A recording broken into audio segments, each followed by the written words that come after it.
여러분 안녕하십니까? 뉴스투데이 강원입니다. 원주시가 시정에 비판적인 시민들을 향해 고소 고발을 남발하고 있다는 비판이 나왔습니다. 민선 8기 출범 이후 벌써 38건에 이르고 있습니다. 비판적인 언론은 구독을 취소하거나 거액의 손해배상을 청구하기도 했는데 여기에 적지 않은 시민들의 세금이 투입되고 있습니다. 황구선 기자가 보도합니다. 아카데미 극장을 지키기 위해 철거를 막았던 시민들, 동원된 공무원들과 용역들에게 끌려나갔습니다. 고공농성을 벌이며 끝까지 맞섰던 시민도 결국 팔과 다리를 붙들린 채 강제로 끌려나갔습니다. 이렇게 철거를 막았던 시민과 영화 관계자 26명이 업무방해로 경찰에 고발됐습니다. 9명은 원주시가, 17명은 철거업체가 고발했습니다. 실제 철거를 방해받은 철거업체는 이후 시민들의 처벌을 원치 않는다는 탄원서를 냈지만 원주시 입장은 그대로입니다. 현재 검찰과 경찰 조사를 받고 있는 시민들은 민주주의 절차에 따라 토론과 여론조사로 철거를 할지 결정하자는 요구가 어쩌다 수사 대상까지 됐는지 이해하기 어렵다는 입장입니다. 원주시가 시민들을 다수를 고발하고 또 고소하면서 이렇게 시민들과 적대시하는 과정들을 보면서 너무 안타깝기도 하고 좀 대화할 수 있는 창구를 열고 좀 소통할 수 있는 모습을 보여줬습니다. 창의 문화도시 지원센터도 법정 문화도시 국고보조금을 위법하게 사용했다며 원주시로부터 고발당했습니다. 시 자체 감사를 통해 이들이 수의계약과 예산 집행으로 26억 9천만 원을 불법하게 사용한 정황이 드러났다며 고발한 겁니다. 추가 사실 확인이 필요한 사항에 대하여 담당 부서를 통해 관련 단체에 대한 수사 의뢰 등 필요한 조치를 실시할 예정입니다. 그런데 최근 경찰의 1차 조사에서 혐의 없음 불송치 결정이 나왔습니다. 당시 해당 단체는 원주시가 문화도시 사업 주체를 변경하려던 과정에서 무리하게 감사를 진행하고 고발했다고 주장하기도 했습니다. 원주시정을 비판한 언론사를 상대로도 소송 등의 방법으로 대응하고 있습니다. 비판적인 뉴스를 보도한 방송사와 취재기자에게 거액의 손해배상을 청구하고 신문사는 구독을 취소했습니다. 해당 신문사는 누구보다 저널리즘을 잘 아는 언론인 출신 시장이 비판적 언론에 안갚음을 하고 있다고 질타했습니다. 민주당 소속 원주시 의원들도 민선 8기 원강수 시정이 1년 7개월 동안 정책에 비판적인 시민들을 향해 38건의 고소고발을 감행했다며 시민고발과 언론 탄압을 멈출 것을 촉구했습니다. 고소고발에 적지 않은 시민들의 혈세가 투입되고 있다고도 지적했습니다.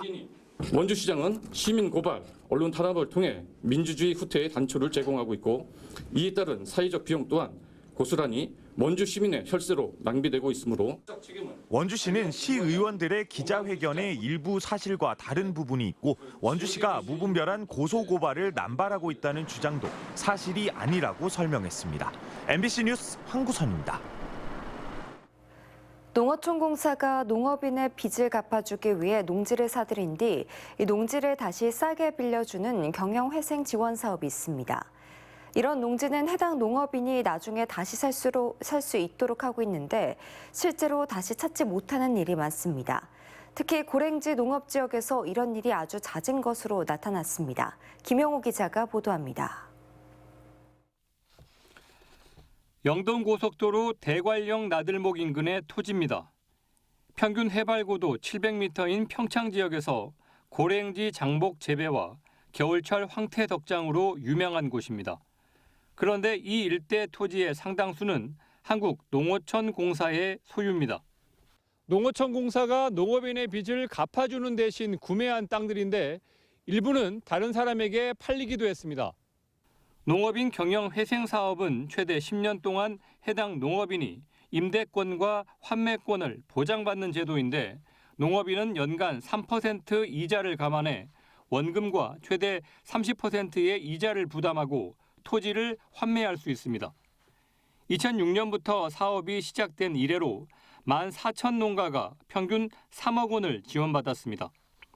지난해까지 전국적으로 13%의 농업인이 농지를 환매하지 못했는데 강원도에서는 환매 포기 비율이 30%였습니다. 특히 농어촌공사 강원본부의 5개 지사 가운데 평창과 정선 등을 관할하는 원주지사에서는 환매 포기 비율이 60%에 달했습니다. 농지 가격이나 임대료가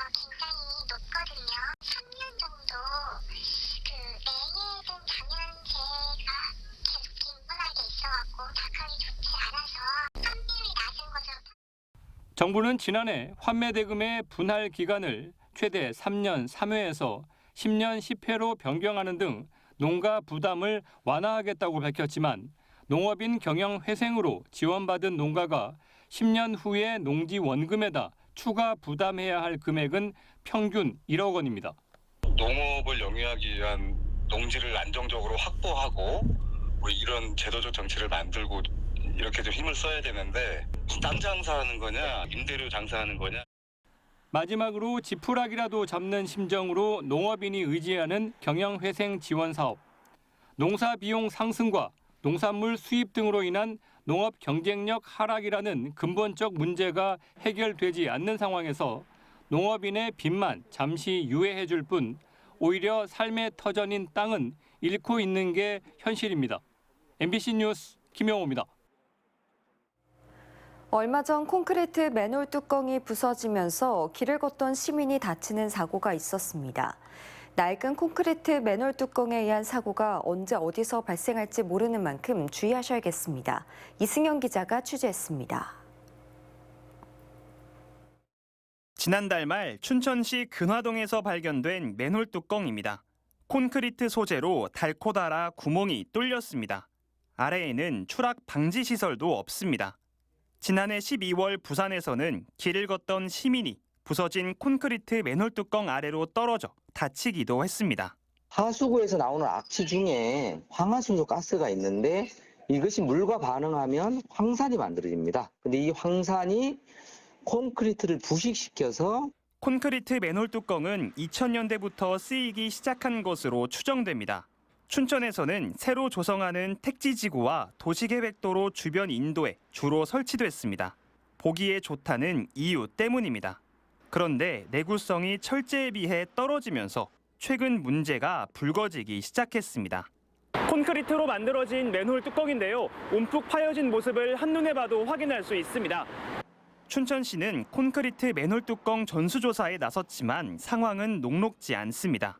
콘크리트 맨홀 뚜껑을 따로 관리하지 않았기 때문입니다.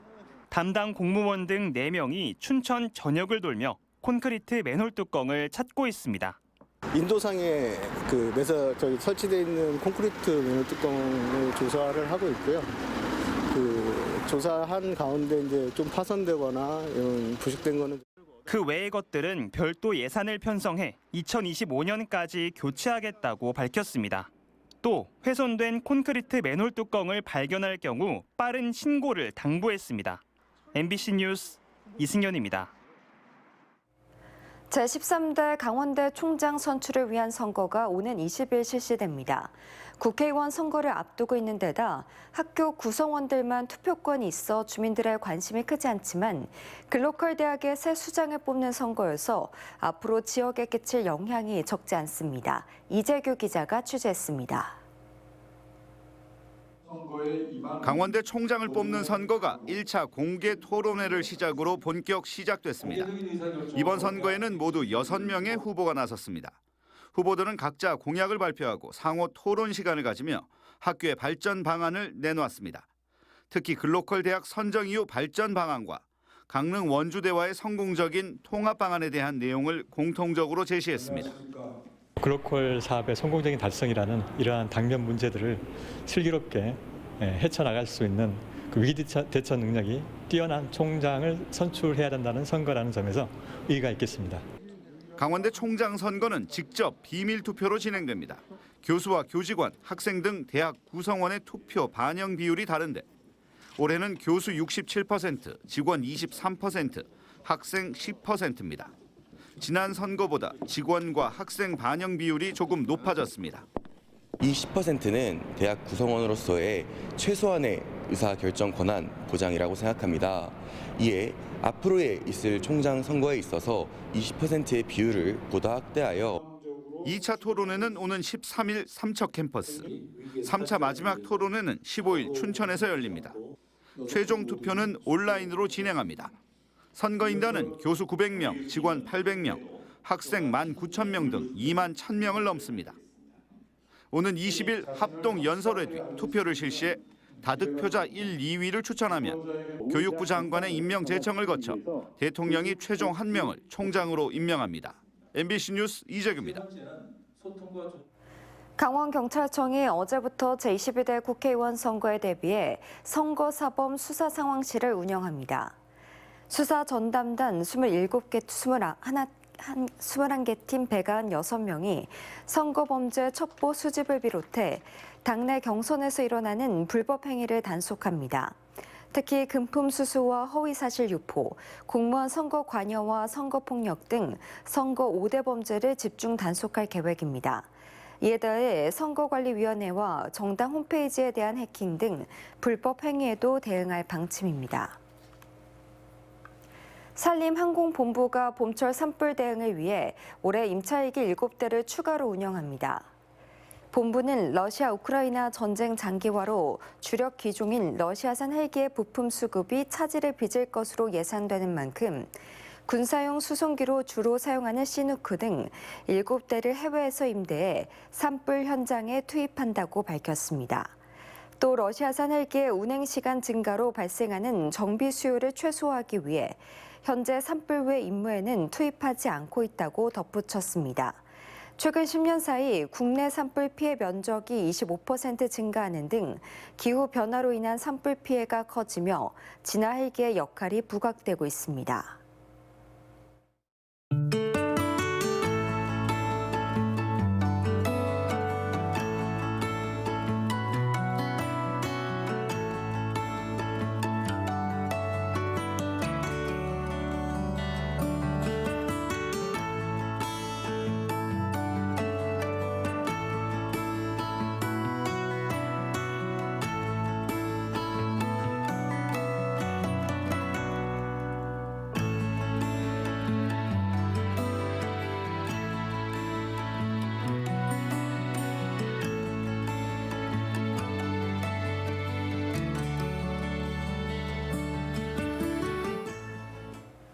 강원도 시군체육회장협의회가 다음 달 양구에서 열리는 2024년 어르신 생활체육대회에 불참한다고 밝혔습니다.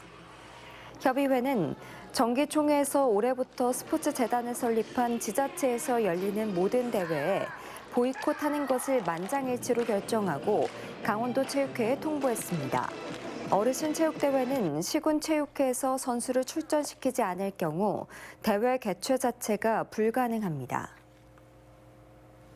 첨단 산업 수요에 맞는 인재를 양성하기 위해 만들어진 강원 LIS 공유대학이 3월부터 2기 교육을 시작합니다. 올해 2기 LIS 공유대학 혁신 인재로 선발된 신입생은 211명입니다. 강원 LIS 공유대학은 강원도 15개 대학이 개인 학습 기록 시스템을 기반으로 메타버스 캠퍼스를 활용해 부전공이나 복수 전공으로 이론 교육을 받은 뒤 계절학기에 혁신 기업을 찾아 실무 교육을 받습니다. 강원도는 정밀 의료와 디지털 헬스케어, 스마트 수소 에너지 등 강원 3대 핵심 분야에서 인재를 양성하고 일자리를 창출해 청년들이 떠나지 않는 지역을 만들겠다고 밝혔습니다. 강원경제자유구역 부평지구에 수소산업 1호 투자기업이 문을 열었습니다. 1호 투자기업은 2003년 경기도에 설립된 환경설비와 수소 분야 전문기업으로 연면적 608제곱미터, 지상 3층 규모로 건축을 마치고 수소 정제용 수소 분리막과 수소 저장체, 수소 생산 시스템 등 수소 관련 기술 개발에 나섭니다. 동해시는 수소 투자기업 유치를 계기로 수소 저장, 운송 클러스터 구축 사업과 수전에 기반 수소 생산기지 구축 사업 등의 시너지 효과를 기대하고 있습니다. 영월군이 오는 9월까지 영월의료원 확장 이전 신축 공사의 예비 타당성 조사 통과를 목표로 사업을 진행합니다. 오는 2028년 준공을 목표로 사업비 1,890억 원을 들여 9개 병동 300개 병상을 갖추게 될 영월의료원은 응급의료센터와 심내혈관센터, 재활의료센터, 호스피스 완화 의료 서비스 등을 제공하게 될 예정입니다. 또 의료원이 덕포리로 이전하면 현재 자리에는 디지털 요양병원이 들어서게 됩니다. 영월군 자체 용역에서는 사업의 경제성 분석 결과가 1.46으로 나오면서 사업성이 충분한 것으로 보고 있습니다. 유기견을 입양해 확대하고 숨지게 한 20대가 항소심에서 1심 형량보다 무거운 법정 최고형인 징역 3년을 선고받았습니다. 서울고등법원 춘천재판부는 동물보호법 혐의로 기소된 피고인에게 징역 3년에 집행유예 5년을 선고했습니다. 재판부는 피고인이 장혹한 방법으로 입양 유기견을 학대하고 이를 촬영하는 등 생명에 대한 존중을 찾기 어렵다고 판시했습니다. 피고인은 유기견 8마리를 입양해 확대했고 이 가운데 1마리를 살해한 혐의를 받고 기소돼 1심에서 징역 1년, 집행유예 2년을 받았습니다. 강원FC가 올림픽 대표팀 출신의 전북 이유연 선수를 임대 영입했습니다.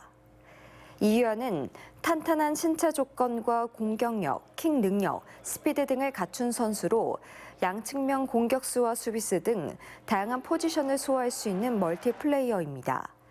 2017년 전남 드래곤즈에서 데뷔해 2021년 전북으로 이적했고 지난해까지 김천 상무에서 활약했습니다. 이유연 선수는 오늘 튀르키예 안탈리아에서 전지훈련 중인 선수단에 합류할 예정입니다. 화천군이 농촌 주택을 새로 짓거나 개축할 때 최대 2억 5천만 원까지 빌려줍니다. 신축과 개축, 재축은 최대 2억 5천만 원, 증축과 대수선은 1억 5천만 원까지 융자합니다. 대출 금리는 연 2% 고정금리로 선택할 수 있고 40세 미만 청년의 경우 1.5%의 고정금리가 적용됩니다. 화천군은 무주택자가 주택 신축을 위해 660제곱미터 이내의 토지를 사는 경우에도 7천만 원까지 대출받을 수 있다며 오는 23일까지 신청을 받습니다. 고성군과 고성문화재단이 2024 공예주간 공예문화 거점도시 공모사업에 최종 선정됐습니다. 이에 따라 두 기관은 사업비 1억 6천만 원을 들여 5월 중에 공예주간을 운영하며 지역 주민과 관광객들에게 공예체험과 마켓 프로그램 등을 제공할 예정입니다. 또 명태와 다롤주 등 지역의 특산품을 활용해 공개 문화 생태계 기반을 조성하고 공예산업 활성화에 기여하기로 했습니다. 양구군이 올해부터 70세 이상 주민에게 대상포진 예방접종을 무료로 지원합니다. 예방접종은 오는 상반기부터 양구군 보건소와 보건지소 4곳, 보건진료소 3곳에서 실시합니다. 접종은 양구군에 6개월 이상 거주하고 있는 70세 이상 주민만 받을 수 있고 무료 접종 대상자는 신분증과 주민등록 등본을 지참해 접종을 받으면 됩니다.